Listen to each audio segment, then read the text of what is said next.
You ask Tiger to solve. This deals with linear equations with one unknown. The final result is n equals 1. Let's solve it step by step. Simplify the expression. Expand the parentheses. Simplify the arithmetic.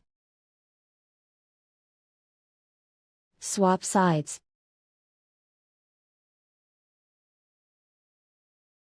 Group all constants on the right side of the equation. Subtract 20 from both sides.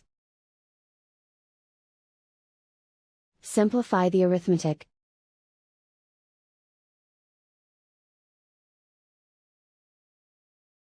Isolate the n. Divide both sides by -2.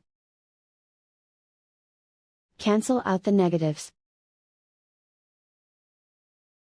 Simplify the fraction.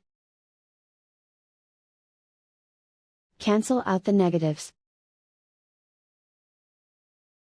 Simplify the fraction. And so the final result is n equals 1.